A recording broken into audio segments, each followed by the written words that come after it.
In this modern climate today, chums, we have a lot of speculation, and that's mainly all thanks to the burgeoning rise, if you like, of social media. A story can get put out on social media, and very quickly it escalates into a fact. And really, when you look into the facts, it's very difficult to prove it because people use AI, mask pictures, all sorts of stuff.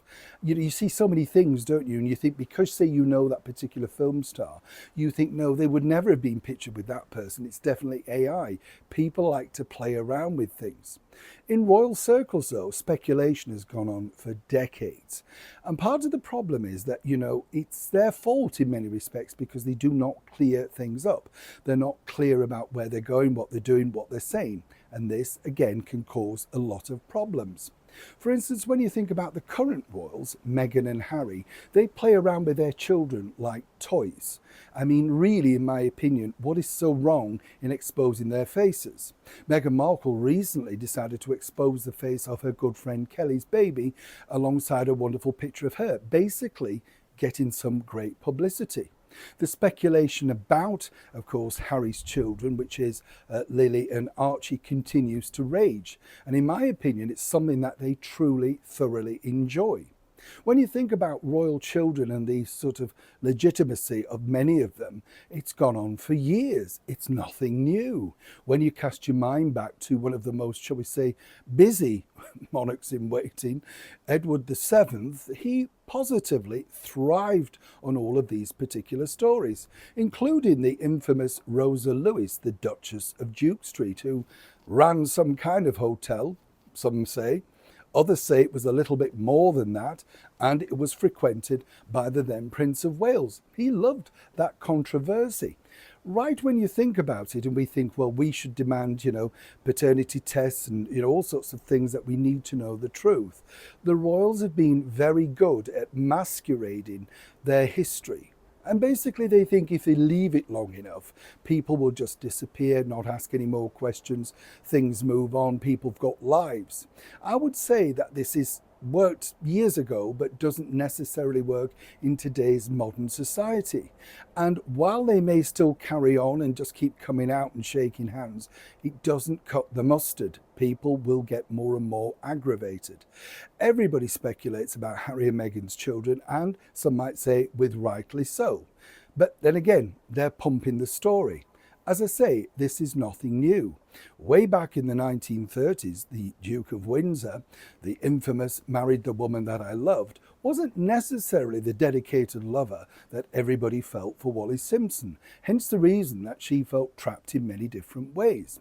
But there was a story circulating for years and years about exactly, how real was this particular child? And this actually came to light as early as the 1980s. And when you think about it, they wouldn't dare print this when he was still alive, or indeed Wallis herself. Apparently, Wallis hated this particular rumour. And it was a rumour that sort of dodged her life for all of her life.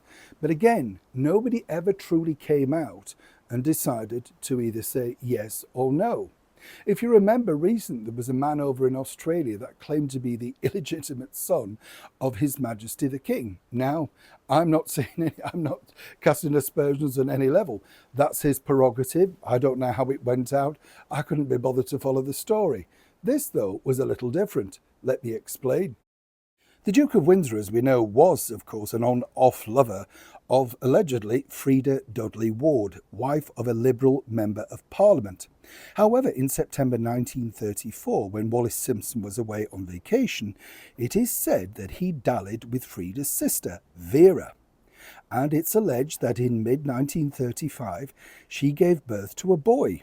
After being educated at Eton, that boy became an actor and played the part of Ned, opposite the Hollywood superstar Marlon Brando in the 1962 movie Mutiny on the Bounty. His name is Tim Seeley, and in March 1988, a tabloid newspaper over here in the United Kingdom ran a front-page story naming him as the Duke of Windsor's secret son. In this particular article, the then 53-year-old Mr. Seeley openly admitted that he bore an extraordinary resemblance to the Duke. He says, "It is something that I've had to live with most of my life," but said it had not hurt him socially. So much so, apparently, at that time, he often went out to the hounds, riding, and sometimes with the upper set in the company of Prince Charles.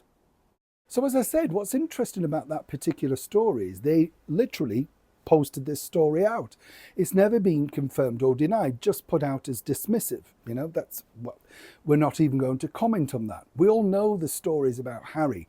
And according to Harry, even in his own book, His Majesty the King jokingly referenced, well, they say I am your father. And that was Harry's words. So you can understand the conundrum that goes around all of these particular stories. And the way that the royals deal with this is to simply ignore it.